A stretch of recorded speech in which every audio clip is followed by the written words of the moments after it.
open that up to the fact that, you look at silver in comparison to so many other financial assets, and you can make such a strong argument for it. And there have to be people out there who have noticed silver or will notice it, and gold, when whatever that event triggers happens. And there are very few places that I think you could look to with the intention of being safe, with the intention of preserving, with the intention of making it through whatever the significance of that event is. And yeah, so we are just one event away if it expands into the mainstream, if it's a really scary event, if Janet is right. Andy Schectman, the president and owner of Miles Franklin Precious Metals, recently appeared on Arcadia Economics, where he shared his outlook on the current state of the gold and silver market.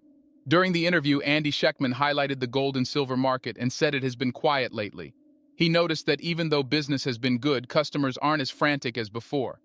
Schectman found this surprising because people tend to focus too much on short-term prices instead of looking at the overall situation. He expressed that seeing the bigger picture is essential for understanding what's happening in the gold and silver market. On the subject of junk silver, Schectman believes that there is a constant shortage of junk silver coins in the precious metals industry. He expects that individuals who are holding on to junk silver are typically long-term gold and silver enthusiasts who steadfastly maintain their positions. While smaller quantities of junk silver are still available, he cautions that obtaining larger amounts at reasonable prices may be challenging. According to Schectman, there is a strong demand for tangible assets, especially silver, because people want to safeguard their wealth and have a diverse range of investments.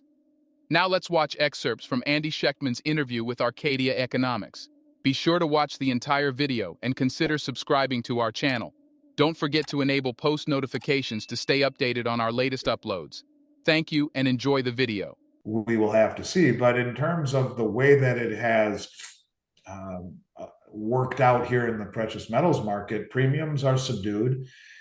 Demand is still very strong, but not frantic. Availability is good. Really, other than the Silver Eagle and to some extent pre-65 silver and the numismatic gold, those have really taken off. It's interesting. Anything with a U.S. stamp on it has gotten very, very expensive. And the Gold Eagle, the Gold Buffalo, 1 ounce, not outrageous, but the fractional gold coins, the Silver Eagle and the pre-60, pre-33 gold coins are all really, really, really strong and haven't come down at all. In fact, have continued to slightly move higher.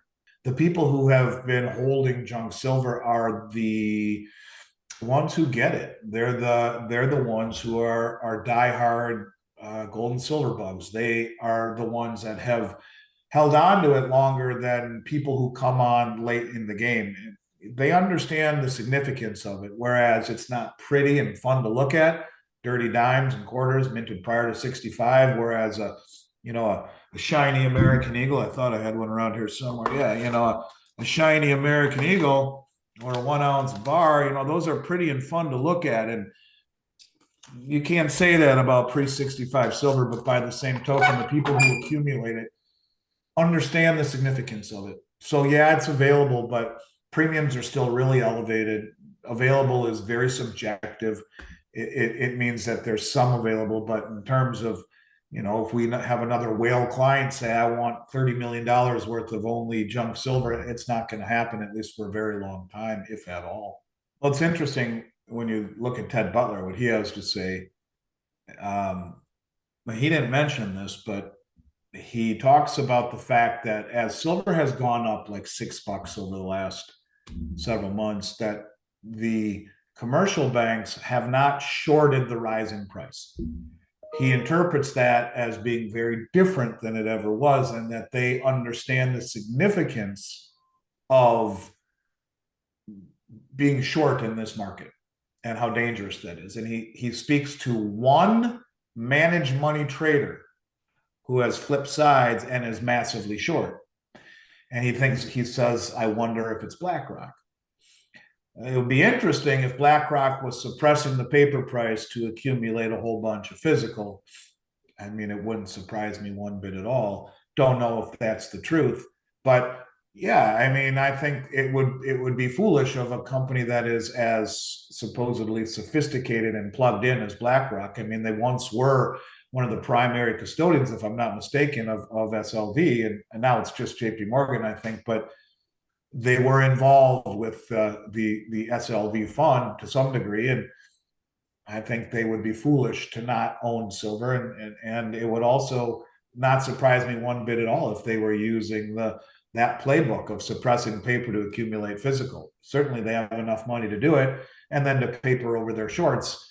It's when you get called to the carpet and those short positions, whoever takes the other side demand delivery, that it becomes very dangerous. So, what Ted was saying was that he thinks the commercial banks are wising up to this and are not actively shorting the rising price, which has always been their standard playbook, indicating that they may be backing away from the suppression.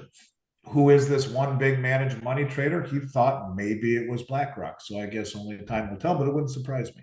Moving forward, Schectman expects a significant drop in silver ounces since the 2021 silver squeeze, with approximately 130 million ounces disappearing. He finds it surprising that people do not pay closer attention to this significant reduction.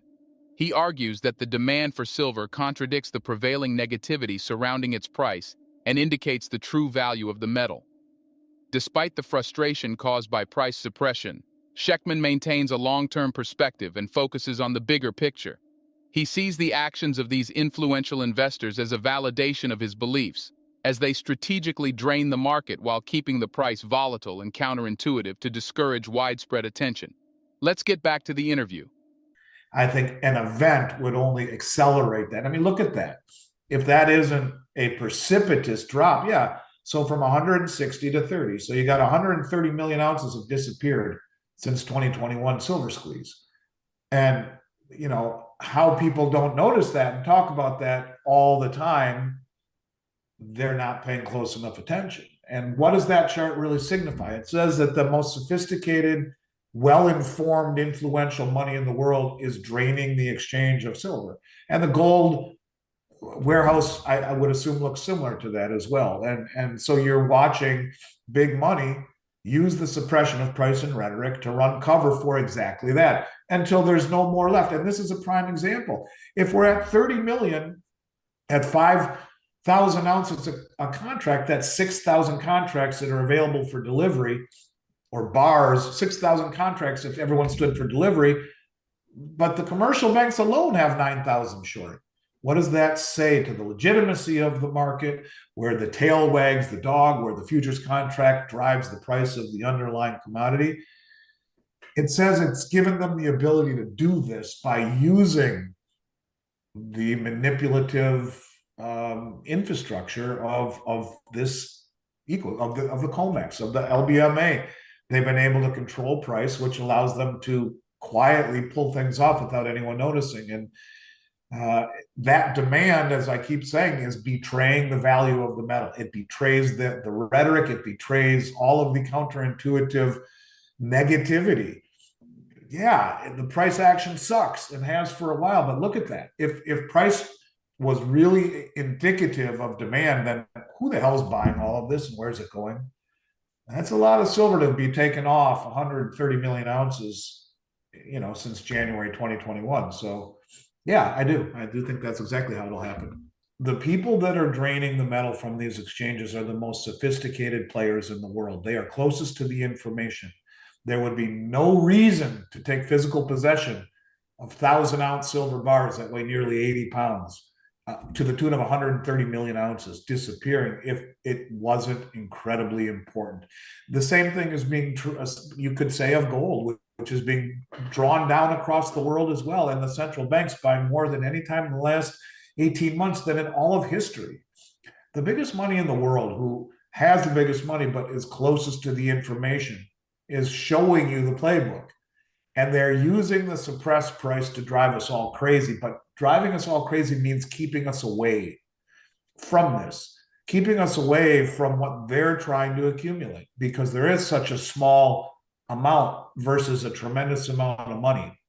And well, people say, why don't they just buy it all up? Well, they could, but then that would be it. And that would alert everyone of its true value. Instead, keep it volatile, make it counterintuitive, And when everyone is just not even looking at it because it's blasé and it's no longer relevant, it's an archaic thing of the past, and it doesn't perform the way it's supposed to when the world is on fire. It gives them the ability to drain 130 million ounces in a year and a half. It gives them the ability to drain the LBMA, not just of silver, but of all of the commodities and of gold. And this is done very strategically and is very well thought out.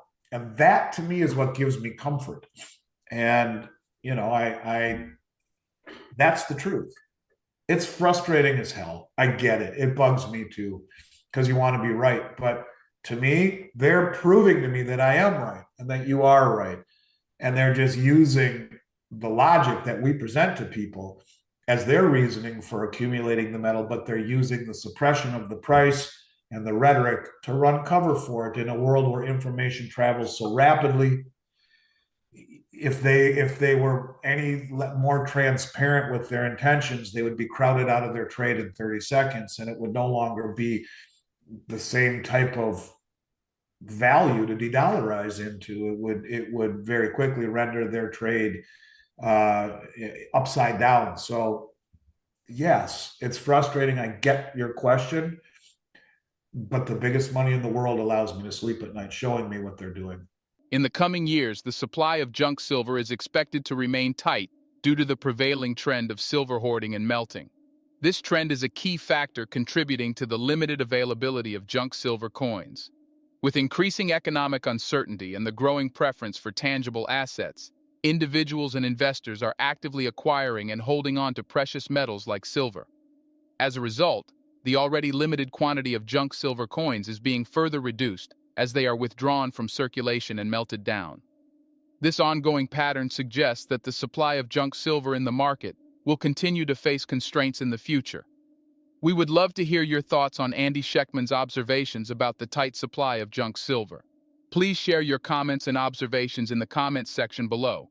Additionally, if you found this video informative, don't forget to give it a thumbs up, subscribe to our channel, and enable notifications to stay informed about our latest videos on silver, gold, and copper. Thank you for watching, and we appreciate your support.